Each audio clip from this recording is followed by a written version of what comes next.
Bismillahirrahmanirrahim. Assalamualaikum warahmatullahi wabarakatuh.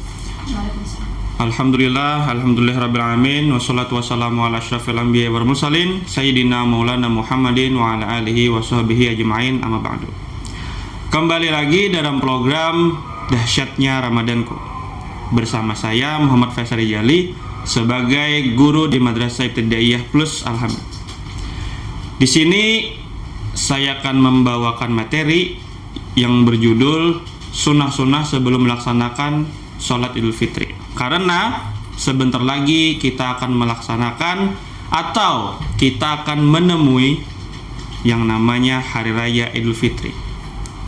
Sebelum kita masuk ke pembahasan, mungkin kita akan sedikit membahas dulu apa itu Idul Fitri.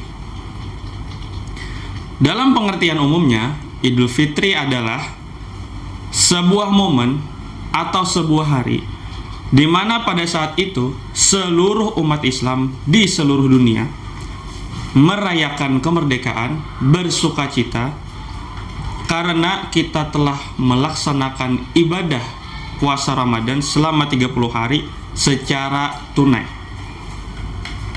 Kemudian kalau menurut istilah, artinya adalah kita bergembira karena kita telah melaksanakan berbagai macam aktivitas ibadah pada bulan Ramadan, yang mana kita semua tahu bahwa ibadah yang kita kerjakan di bulan Ramadan semuanya pahalanya adalah dilipat gandakan. Termasuk bahkan ada yang mengatakan, beberapa ulama, tidurnya kita di bulan Ramadan itu termasuk ibadah, meskipun ada yang mengatakan beberapa perkataannya itu tidak benar, atau bahkan ada yang menyebutkan hadisnya itu palsu dan lemah. Tapi di situ bisa kita ambil sebuah pengibaratan bahwa tidur saja itu menjadi sebuah nilai ibadah, apalagi kalau kita mengerjakan amal ibadah yang lainnya. Oleh sebab itu, di bulan Ramadan kita semua dianjurkan untuk memperbanyak segala macam bentuk ibadah. Bahkan di dalam bulan Ramadan ada satu sholat sunnah yang hanya kita dapati hanya di bulan Ramadan, yaitu adalah sholat tarawih. Hanya bisa dilaksanakan di bulan Ramadan saja. Oke, kemudian kita langsung masuk ke pembahasan apa yang akan dikerjakan atau apa sunnah-sunnahnya sebelum kita mengerjakan sholat Idul Fitri. Karena di samping kita mengerjakan ibadah utamanya, alangkah lebih baiknya kita mengetahui sunnah-sunnahnya supaya menambahkan nilai pahala yang akan kita kerjakan pada Hari Raya Idul Fitri tersebut. Di sini saya akan menyampaikan dan sedikit memberikan paparan tentang sunnah-sunnah yang dikerjakan sebelum Idul Fitri menurut kitab Taqrirus Sadidah karya Habib Hasan bin Ahmad bin Muhammad bin Salim Al-Kaf di dalam bab Sholatul Idain. Di sana tertulis bahwa untuk beberapa sunnahnya, kalau kita membahas hukumnya dulu, sholat Idul Fitri itu, kalau kawan-kawan boleh ketahui dan silahkan disimak baik-baik, hukumnya di sini adalah sunnah, bukan wajib. Tapi ada beberapa ulama yang menyebutkan bahwa hukumnya ini bisa menjadi sunnah muakkad, atau bahkan ada yang menyebutkan fardu kifayah. Tapi kalau menurut mazhab Imam Hanafi, hukumnya itu beliau mengatakan sangat-sangat dianjurkan sekali. Kenapa? Karena itu dikerjakan hanya dalam sekali dalam setahun, 2 kali dengan sholat Idul Adha. Adapun waktunya yang harus kita ketahui, mungkin ini akan sedikit merubah pemahaman para kawan-kawan sekalian, bahwa waktunya itu adalah dari terbitnya matahari hingga waktu zuhur. Jadi bukan hanya di waktu pagi saja, tapi dari terbit matahari hingga waktu zuhur. Adapun sunnahnya, yang pertama yaitu menunda melaksanakan sholatnya hingga matahari terbit, maksudnya agak tinggi sedikit. Gunanya apa? Pertama, gunanya supaya di waktu pagi itu kita mempunyai waktu untuk sarapan. Kenapa? Karena ketika Hari Raya Idul Fitri, kita disunahkan dulu untuk makan sebelum sholat Idul Fitri. Bahkan ada beberapa ulama mengatakan bahwa sholatnya akan berkurang pahalanya apabila dia mengerjakan sholat tanpa ada makan dan minum. Bahkan Nabi menganjurkan untuk makan dulu kurma 1 biji dan minum air 1 cangkir. Supaya apa? Supaya itu menjadi pembuktian bahwa pada hari itu kita tidak berpuasa lagi. Kita sudah terbebas dari tugas dan kita sudah menunaikan tugas kita pada bulan Ramadan. Makanya ketika pada tanggal 1 Syawal yang bertepatan dengan Hari Raya Idul Fitri, kita diharamkan untuk berpuasa. Dan ingat, waktunya setidaknya kalau menurut kitab Taqrirus Sadidah itu harus dilambati, harus dilambatkan supaya memberikan waktu bagi para umat Islam untuk sarapan. Yang kedua, tempatnya itu boleh di masjid dan juga boleh di lapangan apabila masjidnya tidak memenuhi untuk jumlah jamaah pada saat itu.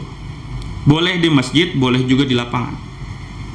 Dan menurut beliau juga, untuk wanita yang pada saat itu mengalami masa haid, beliau menyarankan boleh pergi ke masjid, tapi hanya sebatas depan pintu masjid aja. Gunanya apa? Gunanya supaya mereka bisa mendengarkan isi khutbah pada hari itu. Kemudian yang ketiga, menghidupkan ibadah malam. Karena kan biasanya pengumuman untuk Hari Idul Fitri kalau kita di Indonesia adalah setelah sholat maghrib. Jadi setelah sholat maghrib, kita dianjurkan untuk menghidupkan ibadah pada malam hari tersebut. Apa saja ibadahnya? Yaitu antara lain seperti itikaf, atau sholat, atau takbir, baca Quran, dan lain sebagainya. Kemudian yang keempat yaitu mandi. Apa maksudnya mandi di sini? Mandi di sini adalah mandi sunnah ketika masuk waktu Idul Fitri. Kalau sesuai perkataan di kitab Taqrirus Sadidah, di sana dijelaskan bahwa mandinya itu boleh ketika malam hari. Ketika malam hari atau pada pertengahan malam hari boleh. Karena waktu Idul Fitri memang sudah masuk ketika pengumuman setelah maghrib. Kemudian yang kelima yaitu menghias diri.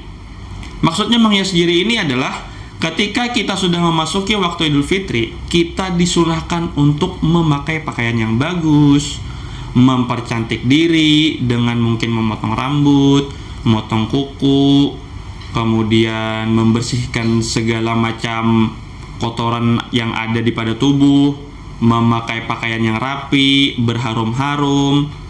Tapi kalau menurut beliau di sini ada beberapa kriteria khusus. Yang pertama,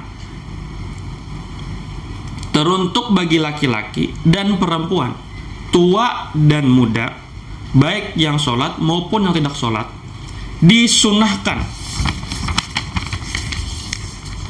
disunahkan untuk memakai pakaian yang bagus, berharum-harum, bahkan mempercantik diri. Tapi ada kriteria khususnya di sini. Bagi perempuan yang sudah lanjut usia atau yang sudah menikah, boleh dicatat di garis bawahi.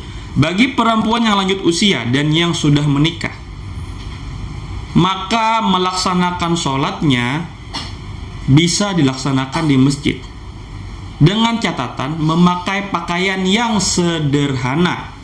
Tidak perlu terlalu mencolok atau bahkan memakai perhiasan yang banyak. Kada perlu. Di situ tulisannya adalah pakaian sederhana, rapi dan sederhana.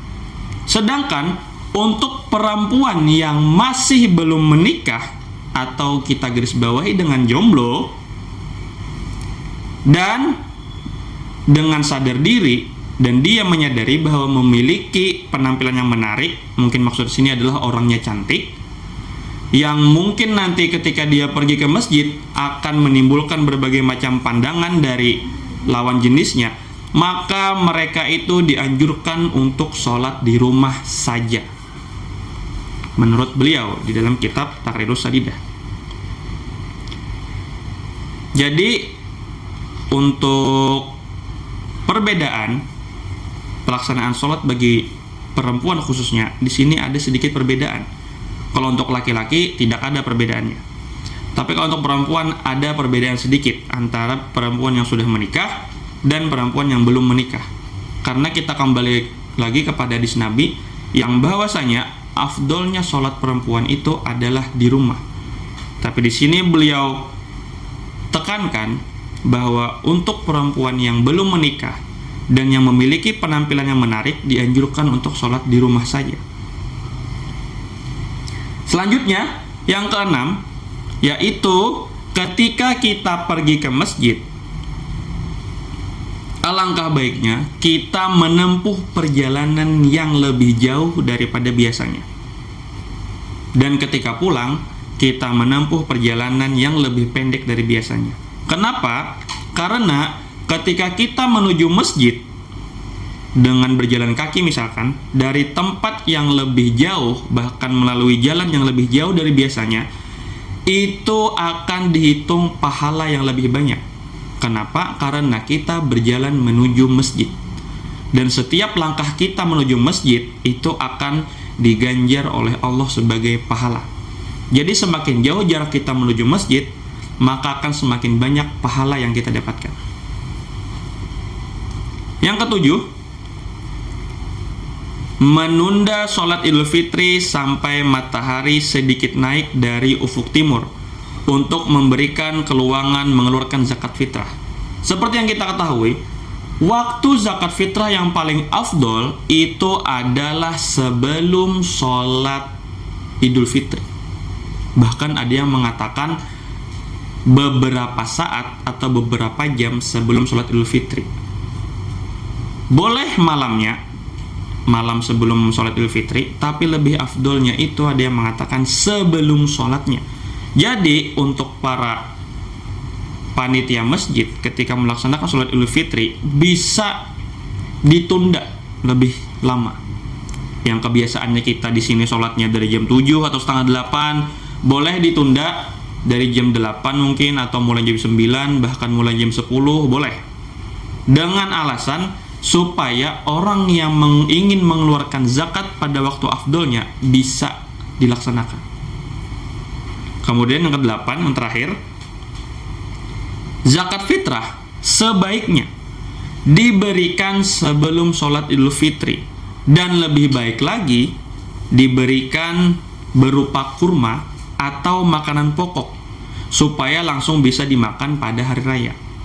Maksudnya zakat fitrah yang diberikan oleh para kita yang wajib mengeluarkan zakat fitrah yaitu berupa, kenapa jadi di kitab Taqrirus Sadidah disebutkan kurma, karena pada saat itu memang makanan yang lagi ramenya atau lagi viralnya pada saat itu adalah kurma.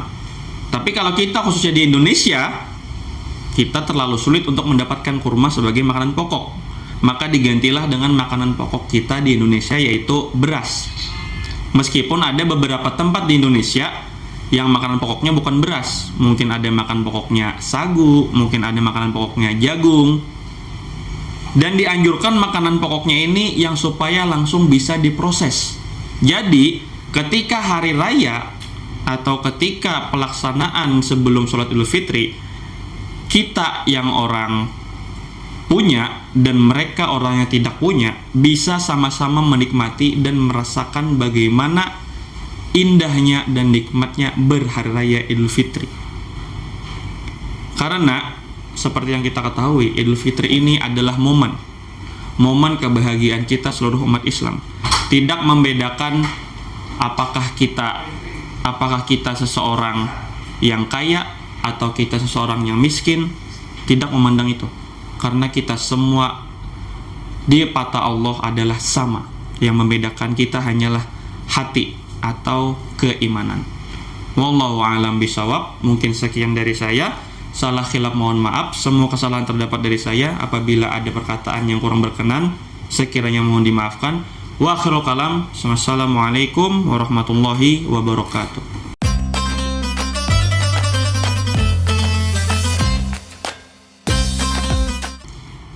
Assalamualaikum Ustadz. Waalaikumsalam warahmatullahi wabarakatuh. Tadi sudah pian jelaskan tentang sunnah-sunnah Idul Fitri ini. Jadi di segmen tanya jawab ini ada beberapa pertanyaan yang sudah ulun rangkum di sosial media nih. Jadi ini langsung ulun bacakan aja nih Ustadz. Yang pertama yaitu tadi pian jelaskan bahwa sunnah Idul Fitri itu makan dulu sebelum tulak ke masjid. Ya. Jadi ada timbul pertanyaan nih. Semisal di waktu sholat Idul Fitri itu kita tulak nih Ustaz. Ya. Terus mendengarkan khutbah. Tapi setelah selesai khutbah kita sakit parut nih Ustaz.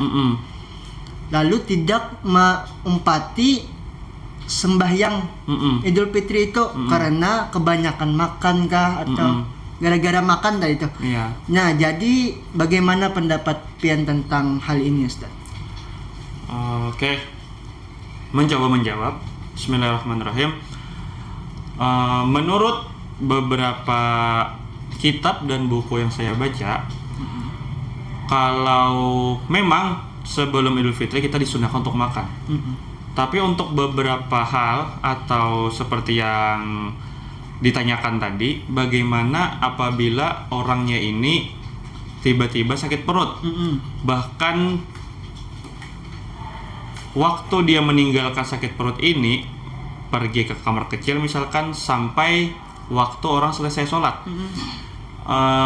Itulah kenapa di dalam kitab Takrurus Sadidah yang dibacakan tadi, di situ diibaratkan adalah dengan memakan sebiji kurma dan meminum air secangkir. Jadi maksudnya adalah memang kita disunahkan untuk makan, tapi makannya jangan terlalu banyak.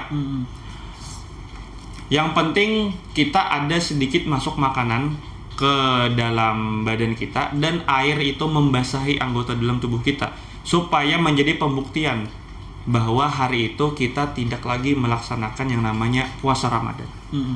Mungkin seperti itu. Masya Allah, terima kasih Ustadz Faisal atas jawabannya.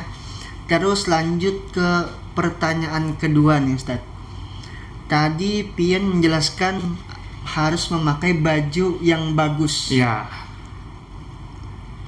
Definisi baju yang bagus ini seperti apa Ustadz? Apakah baju ini harus nukar yang baru di pasar atau sekedar rapi dan lain sebagainya nih Ustaz? Oke. Mencoba menjawab pertanyaan kedua.